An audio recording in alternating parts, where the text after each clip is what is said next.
ఇప్పుడు మనం 2024వ సంవత్సరం మార్చి నెల 1వ తేదీ నుంచి 30 తేదీ వరకు ద్వాదశ రాశుల్లో 11వ రాశి కుంభరాశి వారి జ్యోతిష్య బలం ఎలా ఉందో, భూత భవిష్యత్తు వర్ధమానం ఎలా ఉందో, అలాగే మహాశివరాత్రి గడియ ఉంది, అలాగే హోళిక పౌర్ణమి గడియ ఉంది, వారి పేరు బలం ఎలా ఉందో, భూత భవిష్యత్తు వర్ధమానం, శుభయోగం అశుభయోగం మన జానకిని అడిగి చూద్దామండి. జానకి కుంభరాశి వారి జాతకం ప్రయత్న యోగం బలం చూడు. కుంభరాశి వారి జాతకంలో వచ్చిండు మురళీకృష్ణుడు వచ్చిండు, గోల గోపన్న వచ్చిండు. కుంభరాశి వారి జాతకానికి ఎల్నాటి శని ప్రభావం ఉన్నా మాత్రం అయినా సరే వారికి గురుబలం, రాహుబలం, కేతుబలం అధికంగా ఉందండి. వారు ఏకచక్రధారి అయ్యే అవకాశం ఉంది. 100 మంది ఒక చోట అయినా వారు ఒక్కరు ఒక చోట అయ్యి మాత్రం అనుకున్నది సాధించే అవకాశం ఉంది. స్త్రీలకు చాలా వరకు అధికమైన ఫలితాలు కనబడతాయండి వారి పేరు మీద. అలాగే ధన విషయంలో, రుణ విషయంలో, ఏ విషయంలో అయినా కలిసి వచ్చే అవకాశం ఉంటుంది.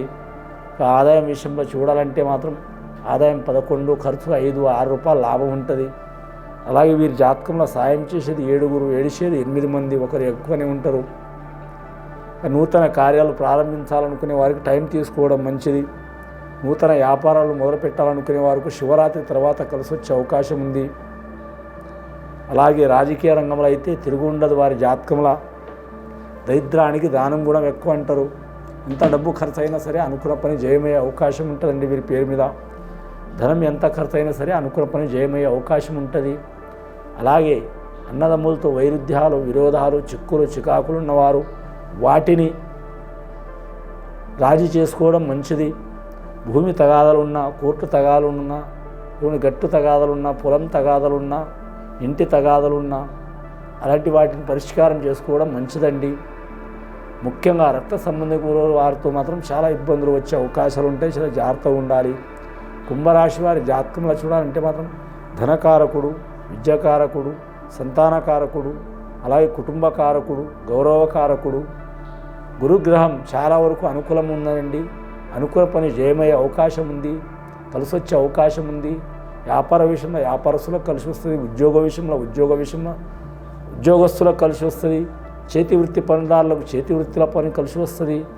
ఇక శనీశ్వరుడు ఆయుష్కారకుడు, కర్మకారకుడు, క్రియాకారకుడు, అలాగే మాత్రం కష్టకారకుడు, శ్రమకారకుడు, నరాల మీద ఎఫెక్ట్ చూపించేవాడు, అలాగే మాత్రం పట్టుదల చూపించేవాడు, రాజయోగం తెప్పించేవాడు, అలాగే సనాతన ధర్మం పాటించేవాడు, ఆ ఈశ్వర అనుగ్రహం పొందించేవాడు శనీశ్వరుడు. వీరి పేరు మీద కొద్దిపాటి వీరికి దోషంలో ఉన్నా కానీ మాత్రం వారికి తప్పకుండా మంచి ఫలితాలు జరిగే అవకాశాలు ఉన్నాయండి. ఎందుకంటే మోక్షకారకుడు రాహుకేతులు మంచిగా ఉన్నారు, జ్ఞానకారకులు మోక్షకారకులు రాహుకేతులు మంచిగా ఉన్నారు. కాబట్టి వారి వలన వీరికి చాలా వరకు మంచి ఫలితాలు కలిగే అవకాశాలు ఉన్నాయి. నవగ్రహాల్లో వీరికి 3 గ్రహాలు అనుకూలంగా ఉన్నాయి, 6 గ్రహాలు అనుకూలంగా లేవండి. కళాకారులు కూడా కలిసి వచ్చే అవకాశాలు ఉన్నాయి. వీరు దొంగలపోయినా, దొరలపోయినా, తక్కువలపోయినా, ఎక్కువలపోయినా, కులంలోపోయినా, వితార కులంలోపోయినా, ఈ రాష్ట్రంలో అయినా, ఏ రాష్ట్రంలో అయినా, ఏ దేశంలో అయినా, ఏ ప్రాంతంలో అయినా సరే వారి వాగ్దాటి చతుర్యంతో గెలిచి వచ్చే అవకాశాలు ఉన్నాయి. కానీ మామూలు మనుషులతో పాటు వారితోని పనికిరాని మనుషులతో కూడా మాటలు పడే అవకాశం ఉన్నది. వీరు జాతకంలో నాయకత్వ లక్షణాలు చాలా ఉంటాయి. మాట పట్టింపులు పట్టించుకోవద్దండి. ఒక చెవుల వినాలి, ఒక చెవుల వదిలిపెట్టాలి. ప్రతి ఒక్కరితో విరోధభావం మాత్రం పెట్టుకోవద్దు. పెట్టుకుంటే ఇబ్బందులు వచ్చే అవకాశాలు ఉన్నాయి. వివాహం చేసుకోవాలనుకునేవారు, చేయాలనుకునేవారు టైం తీసుకోవడం చాలా వరకు శుభయోగం అండి. అలాగే సంతానం నుంచి ఇబ్బందులు వస్తున్నవారు, చికాకులు వస్తున్నవారు ఓపిక తీసుకోవడం మంచిది. ఆకస్మికంగా గృహంలో మాత్రం సంతానం మీద కానీ, సంసారం మీద కానీ, భార్య భర్తల మీద కానీ, కుటుంబంలో ఎవరికైనా ఇబ్బందులు వచ్చే అవకాశాలు ఉన్నాయి. నీళ్లు రాకముందే గట్టు కట్టుకోవాలనుకుంటారు, మనం ఎవరైనా కట్టాలంటారు. కాబట్టి ఏదైనా ఇబ్బందులు, చిక్కులు రాకముందే వీరు శనీశ్వరుని శాంతి చేపించుకోవడం, వీలైతే మాత్రం శ్రీశైలం మల్లికార్జున స్వామి దర్శనం చేయటం, లేదా శ్రీకాళహస్తీశ్వరునికి దర్శనం చేయటం. అలాగే తూర్పుగోదావరి జిల్లా మందపల్లి అనే గ్రామంలో శనీశ్వరుని ఆలయం ఉంది, అక్కడ పోయిన శనీశ్వరుని శాంతి చేపించుకోవడం. లేదా షిరిడీ ప్రాంతంలో కూడా శనీశ్వరుని ఆలయం ఉందండి, శని సింగనాపూర్ అని. ఆ ఆలయంలో కూడా పూజ చేపించుకోవడం చాలా మంచిది. ఎందుకంటే ప్రత్యేకమైన ఆలయాలు అవి చేపిస్తే వారి మీద ఉన్న చిక్కులు, చికాకులు దారిద్ర్య బాధలు తొలగిపోయే అవకాశాలు ఉన్నాయి వారి జాతకంలో. ముఖ్యంగా వారి పేరు మీద మాత్రం ధన విషయంలో, ధాన్య విషయంలో, కుటుంబ విషయంలో, ఆరోగ్య విషయంలో కలిసి వచ్చే అవకాశం ఉంటుంది. ఇక రాజకీయ రంగంలో మంచి ఉంటుంది. ఇక వ్యాపార విషయం చూడాలంటే మాత్రం వీరికి చాలా వరకు జాయింట్ వ్యాపారం కలిసి వస్తుందండి. వీరు ఒక్కరితోని మాత్రం ఏ పని జరిపించుకోలేరండి, ఇతరులతో సహకారం పొందాల్సి వస్తుంది. వీరు ఎంత మంచి చెప్పినా వినని పొజిషన్ ఉంటుంది. కానీ వింటే ఇతరుల ఇష్టం, వినకపోతే వాళ్ళ కర్మ అనుకోవాల్సిందే తప్ప బలవంతాన ఇతరుల మీద మాత్రం పని రుద్దవద్దండి. అలాగే విద్యార్థులకు విద్యా విషయంలో కలిసి వచ్చే అవకాశం ఉంటుంది. కానీ మాత్రం నిరుద్యోగులు శుభవార్తలు వినే అవకాశం ఉంటుంది. పెండింగ్లో పడ్డ పనులు తప్పకుండా వారికి దరి చేరుతాయండి. బ్యాంకు లోన్ రుణం పొందాలనుకునే వారికి భగవంతుడి దయ వలన ఒక దారి దొరికే అవకాశం ఉంది. వీరు ఖచ్చితంగా మహాశివరాత్రి ఘడియల మాత్రం ఆ కరెక్ట్ శివునికి పూజ చేయాలి. అలాగే వీరి పేరు మీద చూడాలంటే మాత్రం శనీశ్వరునికి పూజ చేయాలి.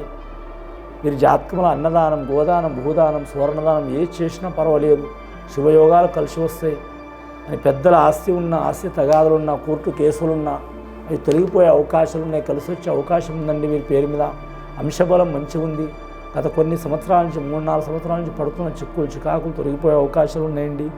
ఆరోగ్య విషయంలో ఏమైనా ఇబ్బందులు, చిక్కులు చికాకులు ఉంటే అవి తొలగిపోయే అవకాశం ఉన్నదండి వీరి పేరు మీద. అలాగే ముఖ్యంగా రక్త సంబంధికులు అంటే మేనమాల తరపు వారు కావచ్చు, లేదా తండ్రి తరపు వారు కావచ్చు, వారితో చాలా జాగ్రత్తగా డీలింగ్స్ చేయాలి. మీ మాటని వారు విపరీతంగా అపార్థం చేసుకునే అవకాశం ఉంది. అపార్థం చేసుకుంటే విపరీత ఇబ్బందులు వస్తాయి. ముఖ్యంగా ప్రపంచంలో అన్నిటికి మించింది 2 దరిద్రాలండి. ఒకటి నిర్లక్ష్యం, రెండవది అపార్థం. నిర్లక్ష్యం మూలంగా మాత్రం చాలా వరకు నష్టాలు జరుగుతూ ఉంటాయి. రెండవది అపార్థం చేసుకోవడం, అపార్థంగా ఆలోచించడం, ఈ 2 మూలంగా కూడా ఇబ్బందులు వస్తాయి. ఈ 2 తొలగినాయనుకో మాత్రం ఈ రాశి వారికి తెలుగు ఉండదు. గత కొన్ని సంవత్సరాల నుంచి పడుతున్న చిక్కులు చికాకులు తొలగిపోవాలంటే మాత్రం చాలా వరకు మాత్రం మంచి ఘడియలు రాబోతున్నాయండి. ఇది విని చూసి ఆచరించే వారికి శతభిష నక్షత్రం, శతతార నక్షత్రం వారు కావచ్చు, పూర్వభద్ర నక్షత్రం కావచ్చు, కుంభరాశి వారు కావచ్చు, కుంభలగ్నంలో పుట్టిన వారు కావచ్చు, చాలా వరకు శుభయోగాలు కలుగుతాయండి. శుభం భూయాత్.